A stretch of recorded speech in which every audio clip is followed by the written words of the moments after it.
Guys, welcome back to the space between.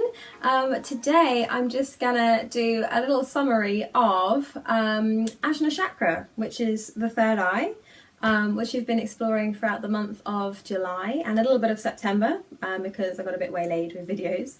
And yeah, I just wanted to kind of have a little summary for you guys, and maybe have a little bit of a Q&A as well. I haven't really had that many questions about this. So I just kind of thought that I would let you guys know how I've been getting on this month with my videos, and maybe tell you about any changes and stuff that I've learned, basically. So before we begin, I wanted to share this pucker nighttime tea with you guys.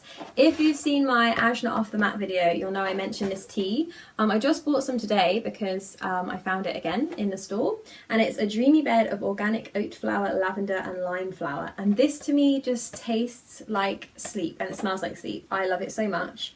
This isn't a sponsored video in any way. I just really like a lot of the pucker teas actually, but this one's so good. It's got valerian root in it, so it does make you a little bit drowsy.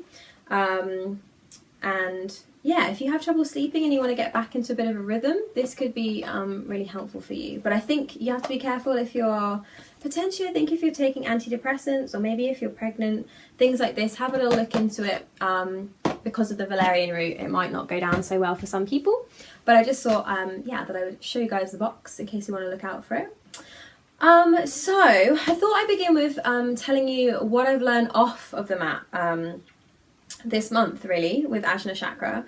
So I feel like in my day-to-day I've kind of had a little bit more of awareness of the bigger picture of things, and it's really helped with my anxiety. I knew about this already, but you know, when you're focusing on a chakra, it really helps to kind of, I suppose you kind of just see it everywhere, like even in the sky, I'm like, oh, purple indigo colours, Ajna Chakra. But also just like in the way that, you know, when it's a bit more balanced out, you're kind of viewing the bigger picture as well as the smaller details. And as someone that suffers from anxiety, I find this so helpful.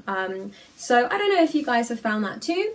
Let me know in the comments below if you have. I'd love to like hear, you know, if it's helped you guys or, you know, hindered you in any way. I guess it could go the opposite way, but I think it's generally a pretty positive thing.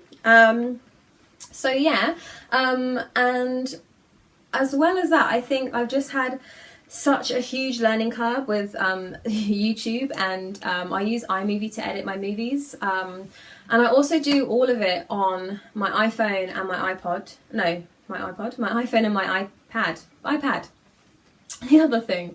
I don't have a Mac, and I was using sometimes I was using my office PC, but I mean, it's my mum's office, so it's a bit more flexible, but it was just kind of a pain in the bum. And then I also had like no Wi-Fi for like 2 weeks as well. And then I had a week straight after that where I was just completely shattered, like I had nothing to give. I was so tired.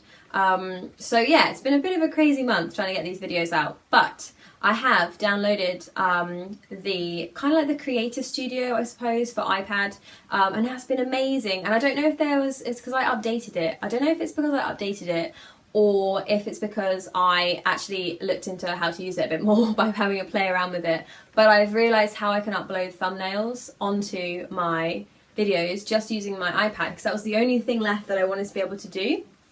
I just feel like it makes it look a little bit more professional, and I was having to use the PC at weekends or certain times in the week, and it was just kind of a pain in the bum. And I'm so glad that either something's happened with that, with an update, or maybe it was always like that and I just found out. So yeah, massive learning curve with YouTube. Also just learning like music and what music you can use, and just generally editing a bit, like even just the other day, like finding out how to fade the music in and out on iMovie, and I was like, why have I not looked into this before? Here's me like standing here with like my phone, like trying not to click it, because when I do it makes sound, but like holding it down and letting the sound come in and out as I'm recording stuff. So yeah, the next step is like trying to get the music on to my videos without having to use my phone. I guess somehow using it on my iPad so it's kind of less tinny. Sometimes I feel like it gets a bit tinny. Anyway, if you know anything about that, feel free to comment in the comments below, because I am literally just a massive technophobe and I just really want to share my practice with you guys and share my ideas with you. So I'm just doing it the best I can. And I was getting really frustrated with the beginning of this because I was like, oh, I just want to share it and it's just not going very well and I don't want it to look really pants. I just wanted it to, you know, just feel like cozy and fun and just enjoyable, and kind of raw as well. So hopefully that is slowly coming across in my videos. So anyway, now that I have that, I kind of have like, just kind of a big plan going on for the month ahead. In fact, I've probably got a picture on my phone. So yeah, I've invested in a whiteboard, which has been so helpful to get my ideas together. So we shall see. Obviously, won't show this in great detail, but as you can see, I've just been kind of blocking some things on and off, using my color codes, getting that all on. If you guys ever want to know how I go about filming, a little bit of behind the scenes, then just let me know. How do I do it with an iPad and an iPhone?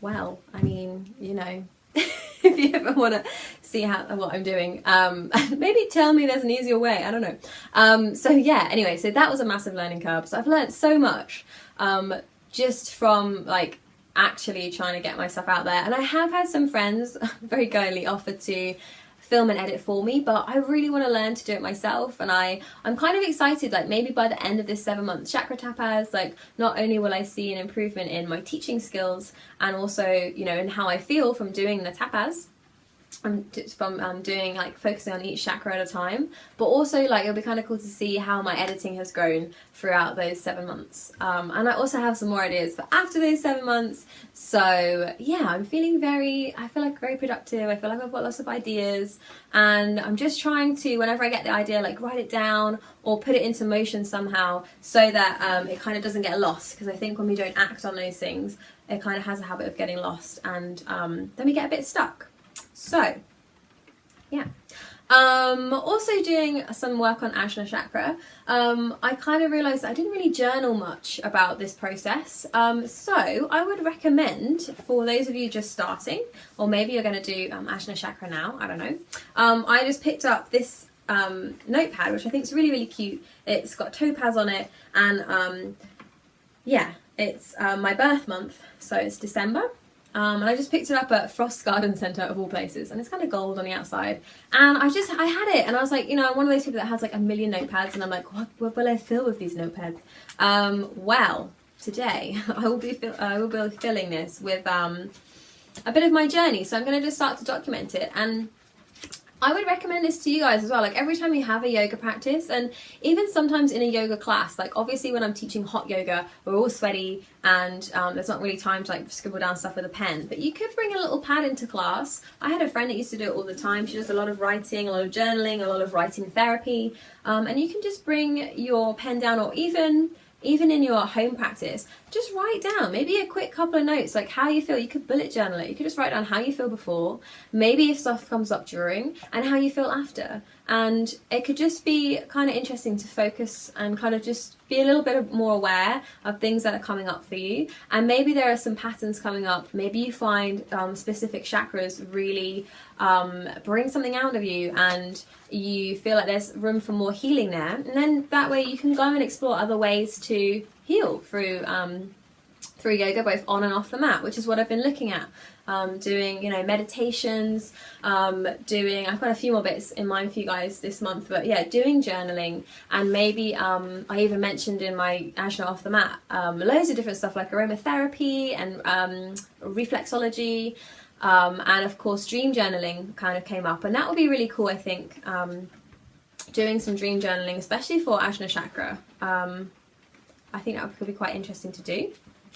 Also, maybe writing some morning pages. I found this month I've had a couple of days where I've just woken up and I've kind of been like a little whisper. I like to say it's like little soul whispers, because if it's something in my mind, it's kind of like a thought, and it always feels different. It's like kind of like a need, and it's like I just woke up one morning and I was like, oh, I need to go for a walk. So I was like, okay.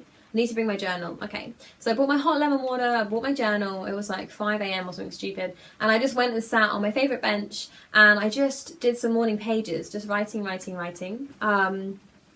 And yeah, it really helped me clarify a few things actually. Some stuff has happened since on the topic I had in mind, and I don't know what it was. I don't know if there was just something that needed to be released or thrown out into the universe, and it just helps me to flip my perspective on something that is causing me worry, causing me anxiety, causing me negative feelings or self-doubt.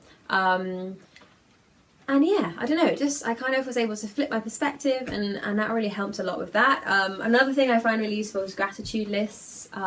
So yeah, guys, anyway, just kind of bringing in some writing. So I'd really recommend that, because you just start to listen to your body a little bit more during the practice, and you start to be a bit more aware of your mind. And it's just nice to journal that. And then in a few months' time, when you finish, you can look back and see where your mind was at or is at now compared to where it is later on, and you might just find that quite interesting. So I definitely recommend picking up a journal, maybe making it quite a nice pretty one, and yeah, just writing about your experiences. So yeah, that's been my main things with Ajna Chakra. I know a lot of it was probably off the mat, just because yeah, I'm pretty new to knowing how on earth to film stuff and edit and all this kind of thing. But I have just found, yeah, that it's kind of widened my perspective. I've had quite a few big changes like this last month. Potentially moving house, having some job changes. Those of you that don't know me that well, I already have, how many jobs? 3? I have 3 jobs that I kind of juggle around my channel, and yeah. And I recently came back from South Korea, and yeah, it's just been lots and lots of change and lots of craziness happening. So I feel like having this practice really helps me to have some roots and kind of just remember that I can trust myself. It doesn't really matter what's happening in the outside world. If I can kind of have that little stillness inside of me and I can kind of trust myself, then it doesn't really matter. The outside world doesn't have to affect me in a positive or a negative way, I guess. So yeah, so I haven't really had many, if any, questions about Ajna Chakra. I feel like someone was asking me about some bizarre dreams that they may have had since doing a bit more work on Ajna Chakra, and I guess this kind of makes sense because you're perhaps opening up to something like that. And they actually were talking about a dream journal, and that's kind of where I thought actually that would be a really good idea to have that. So you might find that you do, and there is a really good book that's linked that's about Ajna Chakra, and I read it when I was in Thailand last year, and I cannot remember the name of it, but if I do, I will find it and I will leave it in the description box below, because that might give you kind of more of a grasp on it. It's quite a scientific book as well, so it's not necessarily loads about dreaming, but if you wanted to find out a bit more about dreaming, then you could read a book on yoga nidra, and again I'll try and find a good one and link it below. I did have one recommended to me. I'll see if I can find it on Amazon, because I would recognise the picture of it, and the same for the Ajna one, and I'll link them in the description box below. So yeah, so I haven't really had loads of questions. I had just a few kind of about the Nadi Shadana and things like that, but someone actually asked me about that before I made the video, and I said, I'm making a video, because I think we were talking about it beforehand. So yes, anyway, I'm gonna start rambling now, guys. If you have any further questions, do let me know. If you've been able to implement any of my videos into your day-to-day, then feel free. And as we move on to another chakra, you know, you can still kind of dip in and out of some of the things we've been practicing. For example, the alternate nostril breathing is a nice one to kind of continue with doing, and of course the guided shavasana that I have out as well. I'll link both of those below. So yeah, I hope that you guys enjoy this video.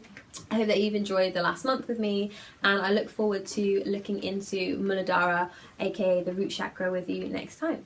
If you've liked my videos so far, feel free to give them a thumbs up, and don't be afraid to hit the subscribe button as well. Thank you so much for your support so far, guys, and I will see you next time. Yeah, thank you very much. Bye.